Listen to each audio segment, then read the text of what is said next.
Well, as we announced and said last time that we're going to look at the book of Daniel tonight, we're going to just probably have an introduction into it, just give a little background tonight of about Daniel himself, and then get into the to the prophecies that he made and how that God used him, even though that he and probably three other Hebrews or companions were about the only ones that that this talks about or that this book centers on.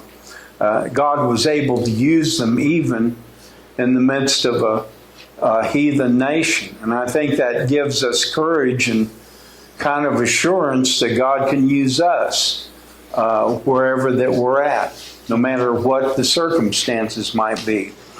But we're going to look at this tonight, and of course, if you have a map, I just wanted to point out on this map, before that we go any further, there's a red line that runs just straight up and across. And if you look down at its origin, it starts out at Jerusalem, okay, and then goes kind of north, almost all the way up to Carchemish, and then back following the Euphrates River to Babylon, okay? And someone would probably notice, well, that's kind of a long trip. Why didn't they just cut straight across? Well, there was an Arabian desert there that they probably didn't want to with all these captives, and then also the soldiers that had taken them captive. They probably wanted to avoid that as much as possible. But all the way from Jerusalem down to, or up to and over to Babylon, that's quite a distance. And I mean, talk about being in the middle of a heathen nation. The Babylonian Empire at that time was one of the strongest, one of the most formidable empires at that time. They had just defeated the Egyptians, who had been the second greatest empire. The Egyptians had kind of formed an alliance with Judah at that time, and they were kind of protectorate, so to speak, but they were defeated by the Babylonians, so the Babylonians took over part of Egypt on up into Israel, what we know as Israel, Judah, Jerusalem. They sacked Jerusalem, and then they pretty much just kind of spread from that point. Before that Babylon, the Babylonian Empire came along, there was the Assyrian Empire. And this was the one that took captive the 10 northern tribes of Israel about 100 and some plus years before that Judah fell. The Assyrians were based in Nineveh. You've heard of Nineveh, where that Jonah went to preach and to warn them of their impending doom and their impending takeover. And it came to pass whenever the Babylonians gained great strength in order to expand their empire. One of the captives that they took, of course, there was Daniel, Hananiah, Azariah, and Mishael, and you're going to know them later by the Babylonian name, Shadrach, Meshach, and Abednego. That's how we remember them today. But before that they were given those names, that's what they were called in their Hebrew names. The most one that we find is written about is going to be Daniel. Daniel's going to be the center star of this. And about the time that he was taken, it was probably, he was probably about 19, maybe about 20 or 21 years old. And that's quite a thing for a young person, or for any person for that matter, to be taken completely out of their environment and placed into a environment where you don't understand their language, you do not know anything about their culture, you're trying to adapt, trying to get along, and being Hebrew, trying to keep the laws of God while that you've got all this idolatry going on around you.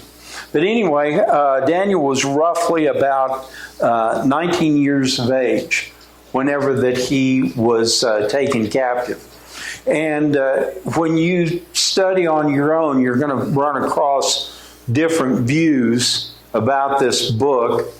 One of the most controversial ones is that Daniel was not the author. It was a forgery, that it was actually written in the time of the Maccabees during that era, Antiochus Epiphanes, if my Armenian is right. Anyway, that's the big controversy. But later on, it came to be proven that Daniel had been written when we think of it as being written. And it was interpreted into Greek. And there's an interesting story that when the Greeks took over the Babylonian Empire, and it was by Alexander the Great, they were expanding. He was looking for territory on every hand. And so anyway, he was outside of the city of Jerusalem, and there was a priest that went out to him and showed him in the book of Daniel how that he's referred to and how that he's named. And Alexander was so impressed with that when he went into Jerusalem, he went to their temple and he began to worship. Now, this is what Josephus tells us. He was a Hebrew scholar at that time that wrote about the in-between time between the Old and the New Testament. So at any rate, Daniel is taken into captivity. Daniel's name means God is my judge. God is my judge, or God is the judge. And so that's going to be pretty significant when he begins to have these dreams and he begins to interpret the dreams. And the dreams, strikingly, are going to be about world events. God is in control of world events, whether that we realize it or not. And we're going to see that later whenever that he interprets a king's dream about a huge statue that was made out of various materials.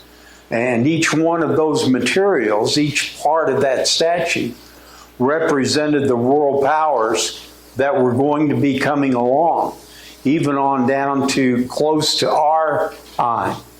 And as Daniel interpreted that, as you read about it, it goes right in line with the history that took place leading to our time, basically, the end time.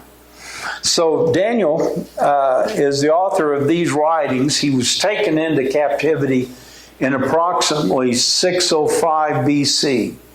That was about 100 and some odd years after that the northern tribes were taken captive.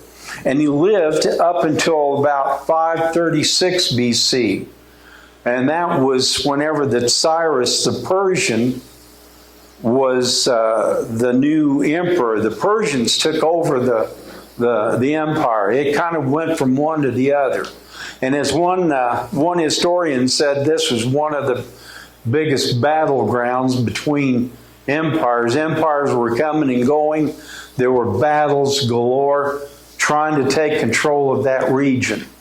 And so in the days in which that Daniel passed off of the scene, there was an emperor by the name of Cyrus. Now remember when we studied Esther, how that there was a prophecy that went all the way back to when the Persians first took over. And it refers to Cyrus wanting to allow the Jews to go back to their homeland. And so this is the Cyrus that Daniel lived up to. And then, of course, Daniel died, and everything else went according to what the rest of the book says, and the rest of those books say about him. Okay, and we start out, we know that he was the writer of this book. There's no doubt about it, no doubt about the era that he wrote it. About the character of Daniel, Daniel was very, very purposeful in what he believed and what he did. And we're going to find some scripture that talks about how that he took a dare to stand even though he was in a foreign country, a heathen country, that worshipped other gods. So we're going to read from about the first chapter, first verse of the book of Daniel. And if you'll turn there with me if you want to read along.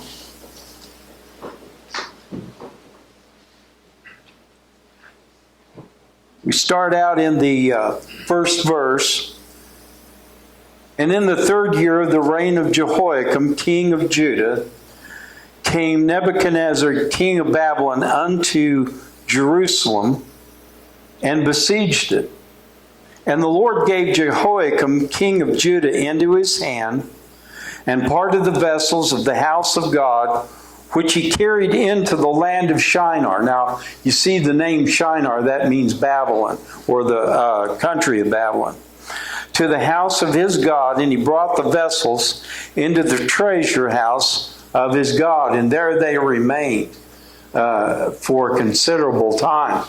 Among countries, whenever that they conquered one another, one of the things that they would do, they would take their gods or the images of their gods or whatever their temples were built up to represent that god, and they would take it into their country. And it was kind of a demonstration that our God's stronger than your God. We took over you. And so this was kind of a message that Nebuchadnezzar was trying to convey, that their god Bel, or you'll see the name Marduk, referring to the same God, that Marduk is greater than the God of the Hebrews. Well, the God of the Hebrews just hadn't spoken yet. Even though they got all the temple riches and the temple wealth, that didn't stop God from being God. And that didn't prevent him whatsoever.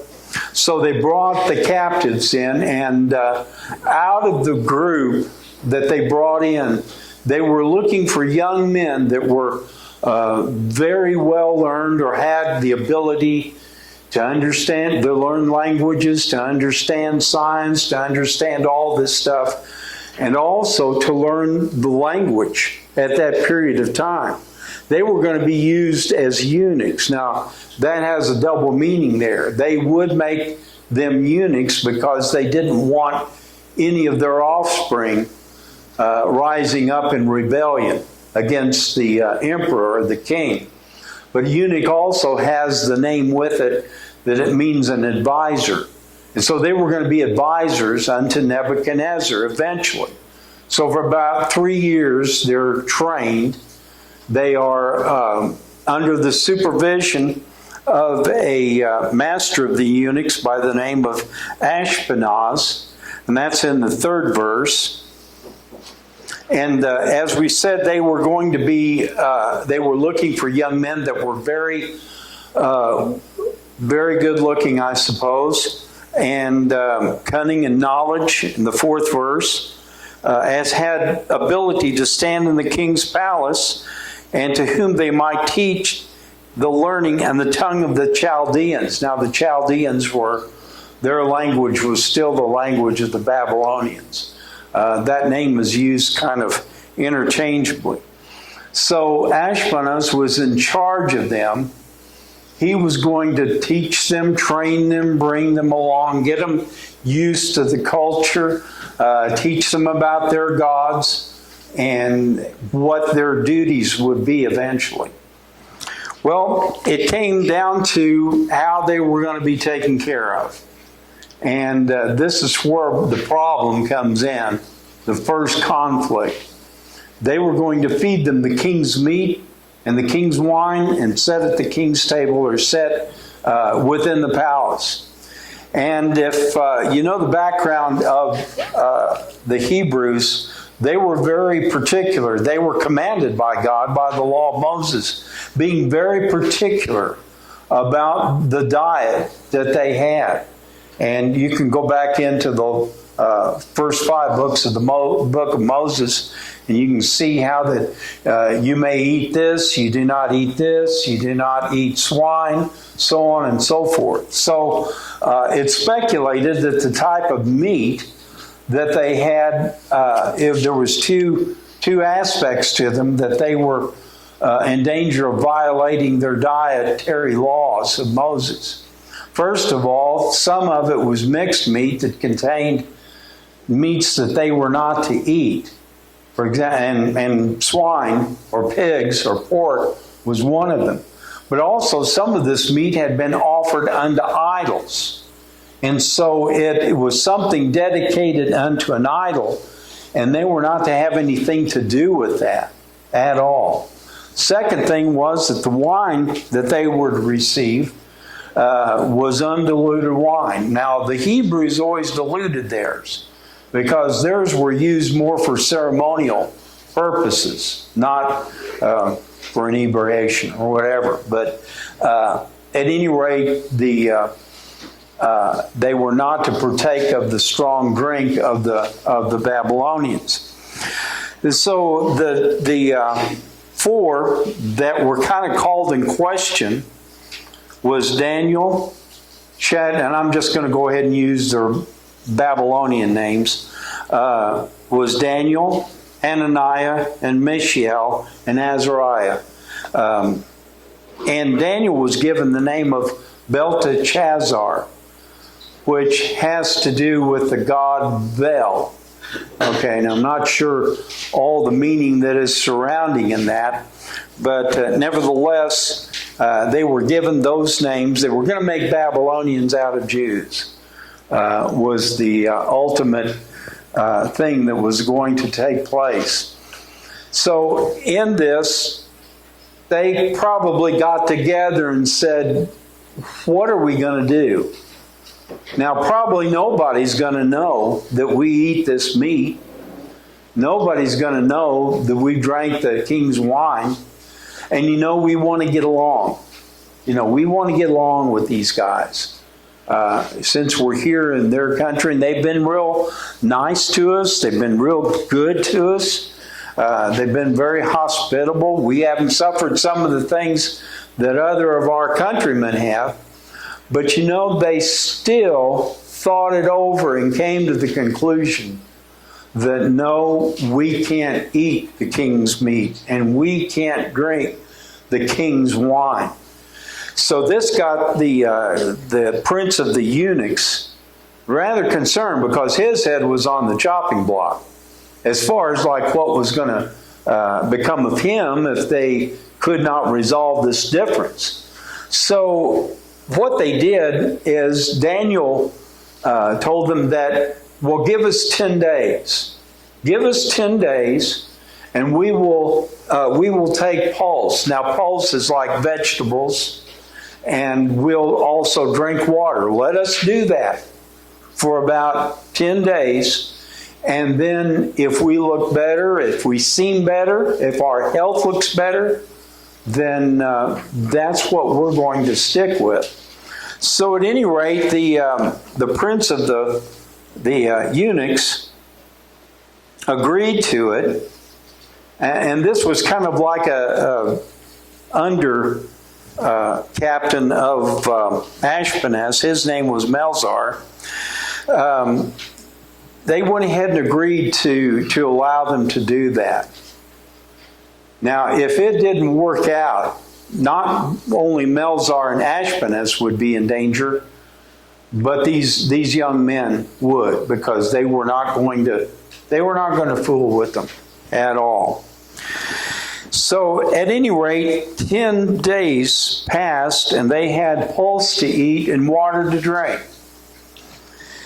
In the 13th verse, he said, "Let our countenances be looked upon, and the countenance of the children that eat the portion of the king's meat, as thou seest, and you deal with thy servants." So it was consented to them in this matter, and proved them 10 days later. 15th verse, after 10 days, their countenances appeared fairer, and they were fatter in flesh. Now, I don't know of vegetables having that effect upon people that they gained weight as such, but what this means is that they looked healthier. They looked better than the ones, that had partaken of the king's meat and of the king's wine. And so when they presented themselves, it was agreed to that we'll go into the king and we'll let him know what's been done. So in the 18th verse, at the end of the days, the king had said that he would bring them in, and the prince of the eunuchs brought them in before Nebuchadnezzar. So here's going to be the test, and it's going to be one of several tests that not just Shadrach, Meshach, and Abednego would go through, but Daniel himself. And talk about depending upon God. They depended upon him just right down to this kind of serious moment. The king communed with them. So he began to get to know them. He began to commune with them. And we find that in doing so, he was able to see that these young men looked better than did the ones that had partaken of the king's meat and of the king's wine. So it was agreed upon that they were to go ahead with their diet. And this was kind of the first test, because to refuse the king of something like this had some serious consequences. But I think it was a step in the direction of God kind of getting his foot in the door of the Babylonian Empire. And so through that, it was going to prove how that God would follow them, and God would protect them and be with them and all types of things. Any questions, any comments on what we've gone over so far? I know I've gone through it kind of hurriedly here, but any comments? And it was very brave.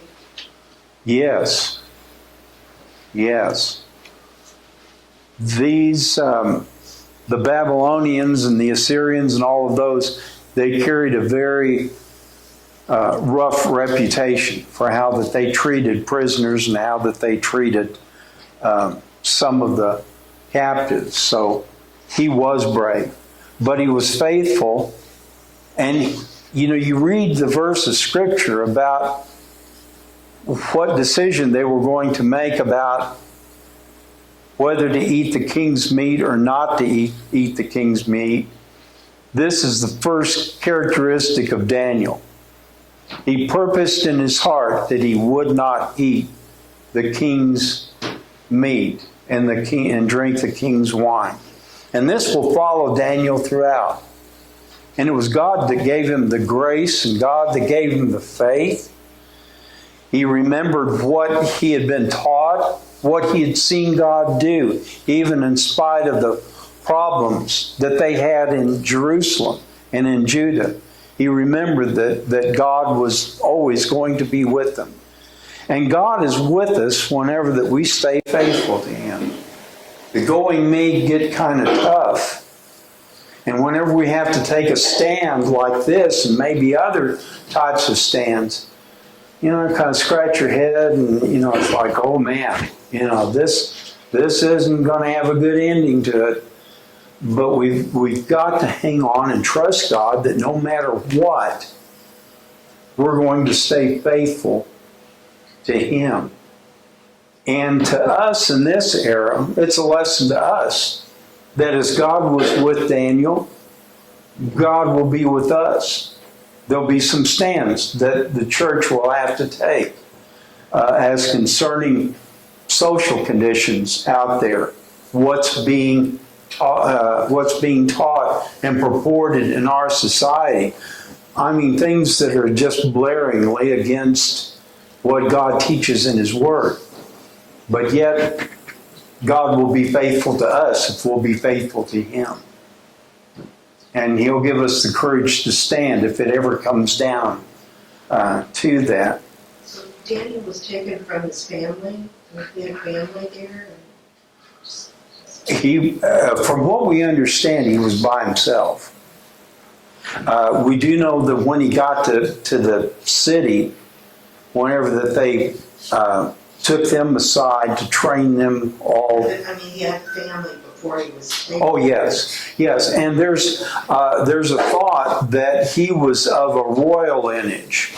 The other ones had some nobility in their background, but there's some speculation that Daniel might have been of the same lineage as Christ. And that's just kind of speculation there. So as a teenager, he was taken from his family too. Yeah, basically. You know, it would be like, you know, a grandson or whatever just being taken off into a different realm altogether, you know, and trying to learn the language, trying to learn what their customs are. And so by changing their names, they were trying to make them Babylonian. Yeah. That's what it amounted to. That was kind of that was kind of something that they did in that day and time with any captured people that they brought in. They tried to take away their background by making them kind of like a citizen of that country, and to get them to adapt, you know, to their environment and to their worship and the gods that they served. And kind of, in a way, it was like, I'm surprised that they took the names, because the names were always associated with Bel and Marduk and all the different gods of the Babylonians. But there's one thing that they did not compromise on, and that was what was in their heart and what they believed and had been taught, you know, perhaps as young children. So this was kind of the condition that situation that they found themselves in. Anyone else? I don't think we should overlook the prince. He was going against his king. By doing that, God had to be working on him to have enough faith that some way this is going to work out. Right. Encourage him to do that. Exactly. He'd probably never seen anything like this or encountered anything like this. But he probably saw the steadfastness of them that, hey, you know, this is the way that it is. This is the way that we believe that our God teaches us that we are to conduct ourselves. And it could have, like you said, it could have turned his heart.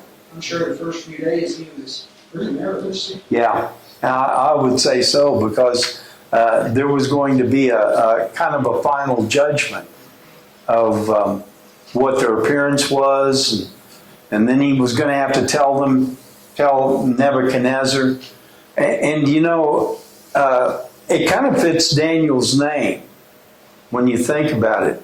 You know, that Daniel's name contains the phrase judge. They were always being judged. He was always coming into a situation of judgment. And it was a judgment about, you know, staying true to God, or do I go along, you know, with this foreign country?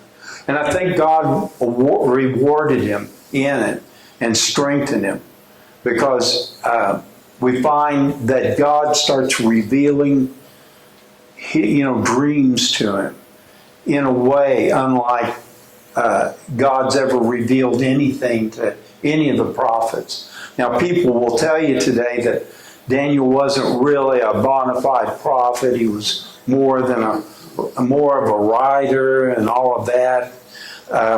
And I don't agree with that. I think he was a prophet from the get-go. Just kind of like what he spoke to Jeremiah and said, I've known thee from the womb and I've ordained thee to be a prophet. And the same thing with Isaiah and Ezekiel. I believe Daniel was just as much a prophet as the rest of them. Anyone else? Anything?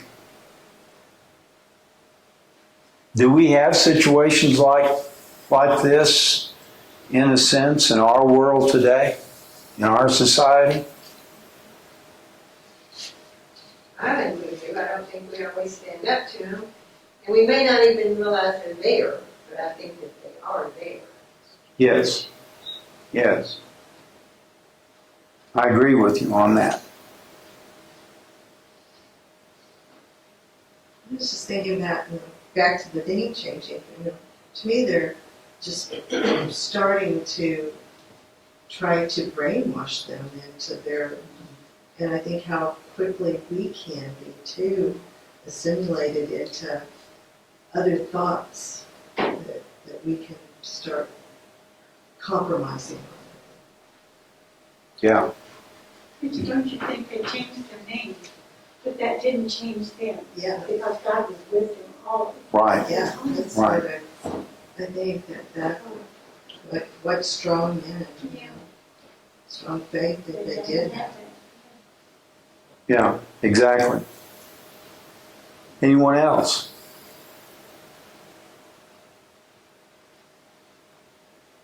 What kind of things do we see today that kind of tugs at us that, hey, if you'll just kind of relent and, not take these harsh stands that you take.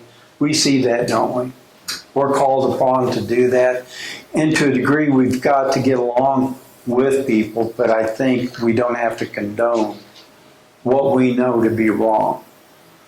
Just like Daniel was going to go ahead and he was going to be an advisor to the king.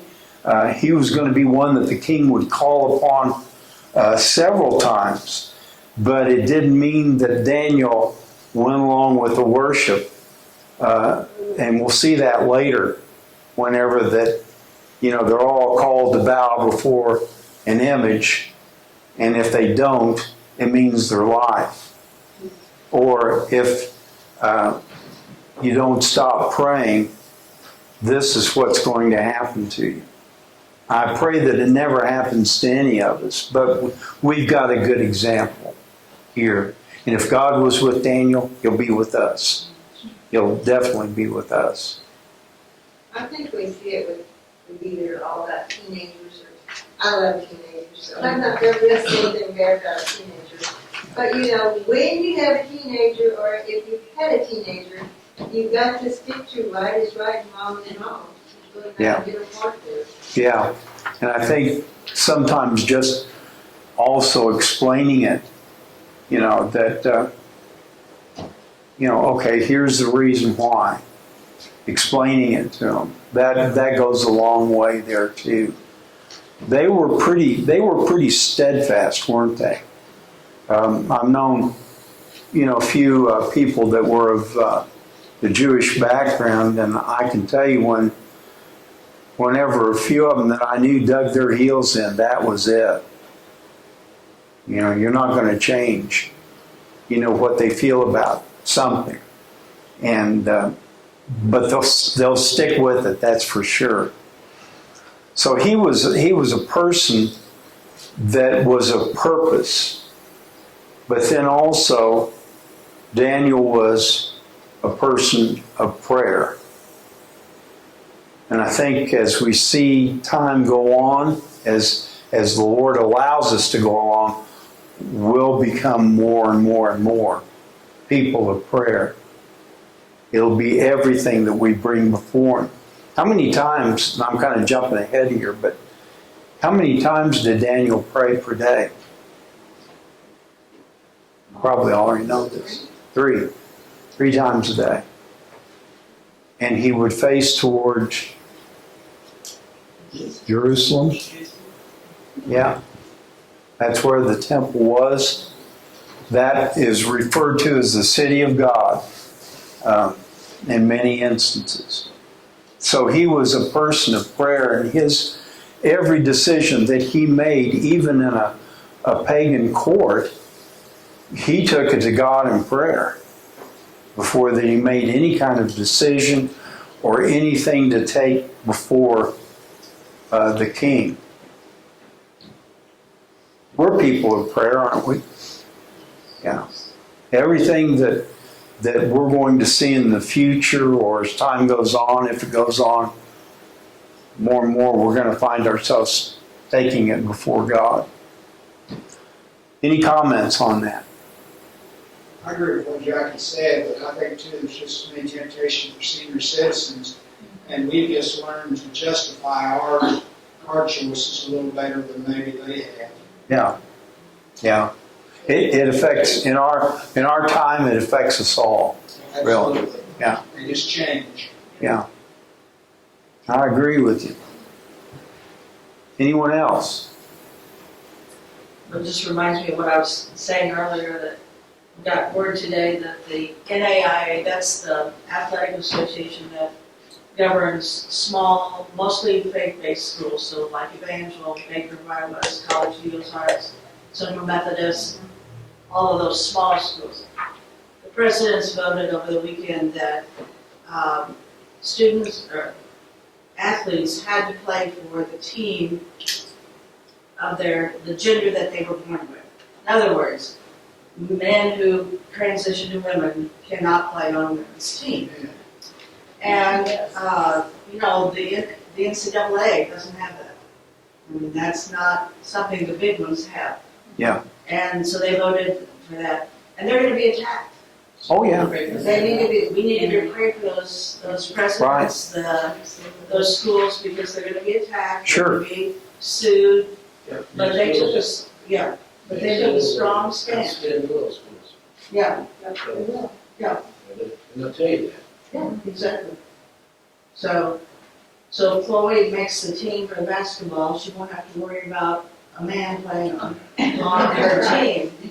But, but those presidents are going to be attacked. Right. Schools are going to be attacked. No. She's trying out tomorrow. Well, pray that it goes well. Goes well. Anything else along these lines? Just like Pat said, when they told us that when we was on the school board, you might not like it, but we'll outspend you.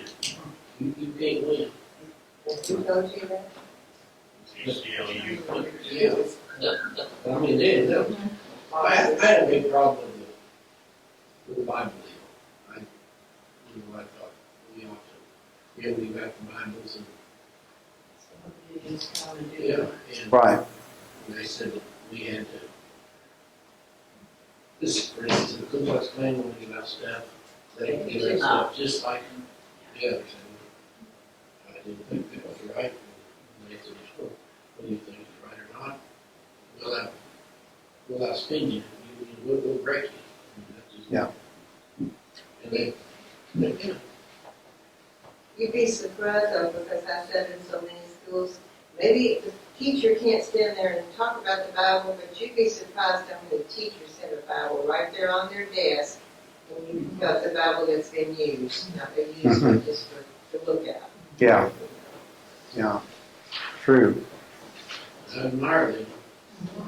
Yeah. But I tell you what, if they go after them, they'll beat them out.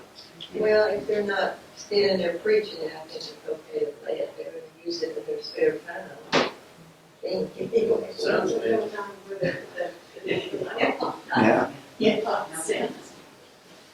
Well, all the more, Sorry. yeah, I know. all the more reason that we've got to be prayerful. I mean, if Daniel prayed 3 times a day, how many should we do in this day, and time, taking it before God, asking for guidance and protection and for courage.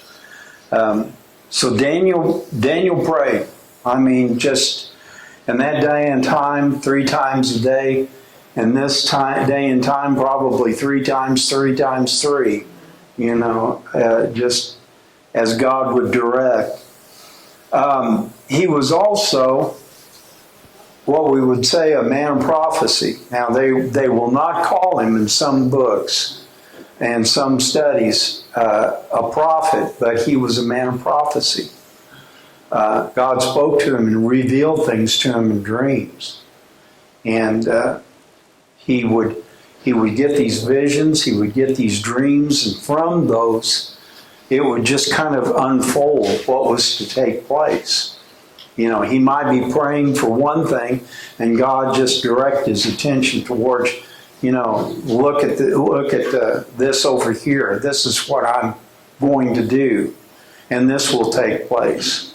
And it was kind of a preview of God interjecting his hand into history. And I think God does. I think God does control history. Some of it we may not understand why that it's turned out the way that it is, but I think God is in control. And I think He is well in control.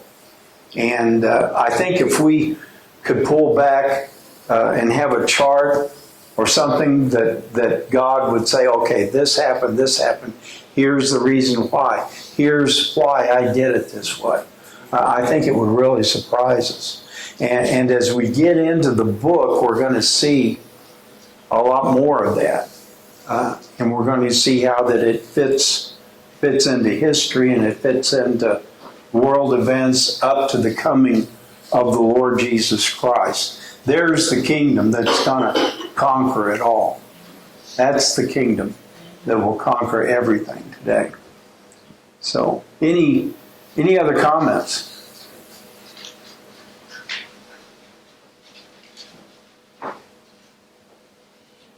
Okay, well, I appreciate your presence. Huh? You go with the questions? Oh, I'm sorry. Thank you. Okay. I need to get...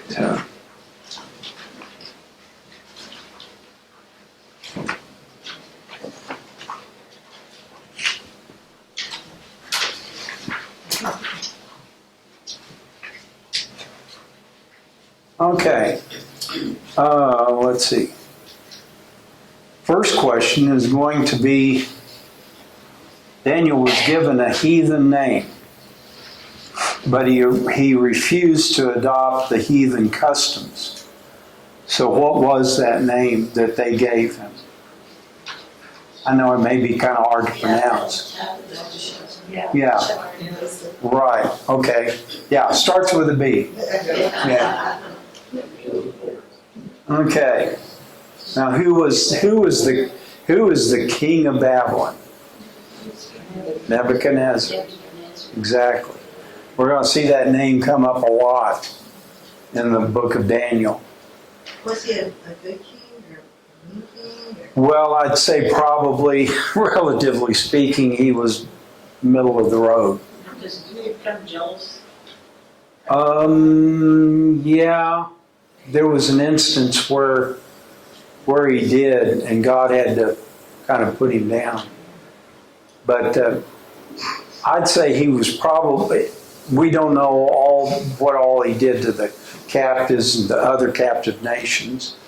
Following suit with what they'd had before, he was probably middle of the road. The king of Judah he was a pretty...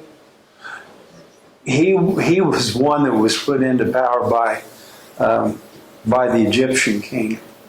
You know, he was kind of a puppet. So he didn't offer much resistance to Nebuchadnezzar. They had no way to stand up to a force like that. And so he wasn't what you would call a very strong king.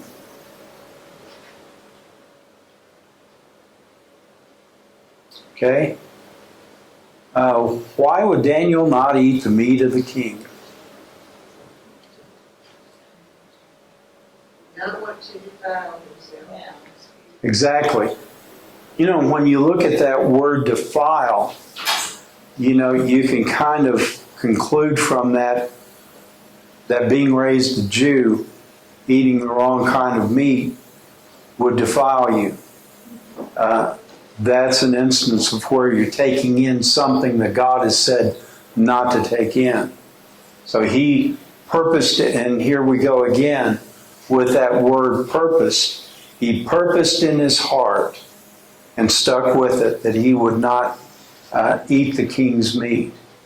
And the meat could have been like meats offered to idols, could have been, there was some pork and other things like that involved in it, but nevertheless, he knew that it was something that they shouldn't be eating. Could he have taken, by taking the stand, could he have lost his life? Yes. Because it would be looked at as being almost like rebellion. And that's where a lot of these ancient rulers, they would issue justice, what they thought of justice, immediately, because if this catches on with other people, I've got an overthrow on my hands. That's why the Romans were so cruel when they dealt with prisoners and so on and so forth. Okay, how many days did Daniel not eat the meat of the king? 10 days. What did they eat? Vegetables. Right. The vegetables, grains, water. They drank water. You're right. Okay. Okay. What did God give Daniel during those times? Knowledge and understanding. Yes. I think Daniel kind of excelled. You know, the more that he would be faithful unto God, the more that God would bless him for the task that was ahead. Okay, what did the king say when Daniel and his friends stood before him? And then 10 times better than the Right, magicians and astrologers. right. Probably just head and shoulders above all the rest of them.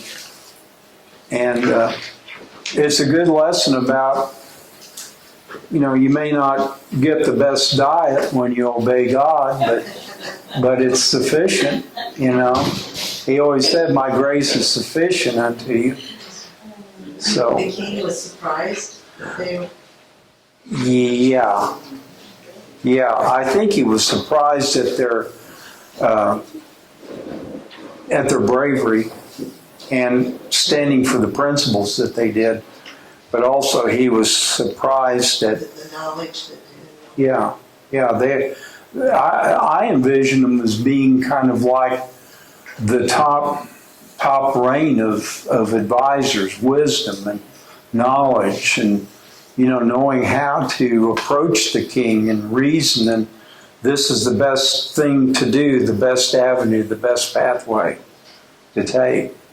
They were very diplomatic, so they were able to get their point across, but without compromising. All right. to me it almost reminds me about Esther, how that they're at the right place. Right. Yeah, I think that's right, because God doesn't do things by accident. There was a scientist philosopher that said one time, God doesn't play dice with the universe or with our lives. Things don't happen just for chance or luck or anything like that.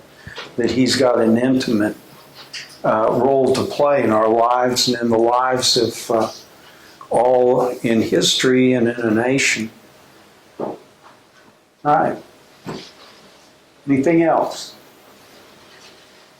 Did the king know that the official didn't feed them the wine? I think he found out eventually. Yeah, whenever that they stood before him. And I think it was kind of revealed. King, it was kind of like, "O king, we know that you feed them this, but look how much better off whenever they are when they do this.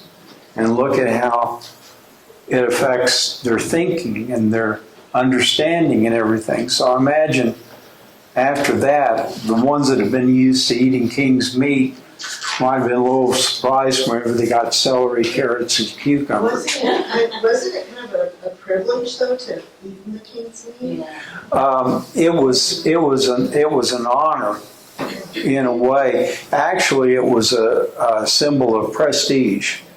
You know, to be called at the king's table to eat what the king ate, you know, was quite an honor. Yeah. So do you think they ate the table with vegetables that everybody else was doing?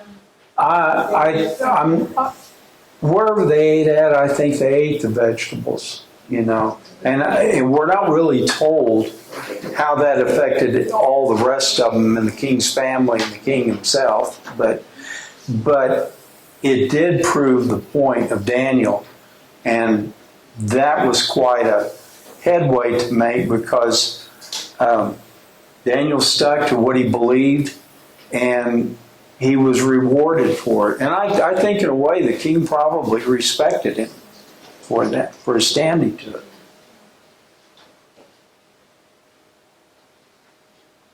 All right, anything else? Okay, remember services this coming Sunday. This coming 21st,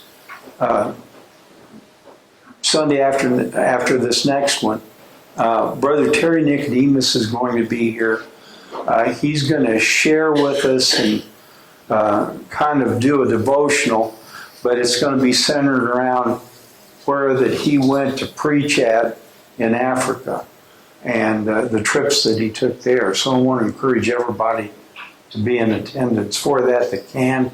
If you can't, it will be recorded and you can watch it later. But I'm kind of looking forward to it. I've heard it before, but it always amazes me what God's doing in the world. Okay, remember the prayer requests that have been made, each and every one of them. And remember to pray for one another, pray for our nation, pray for the lost.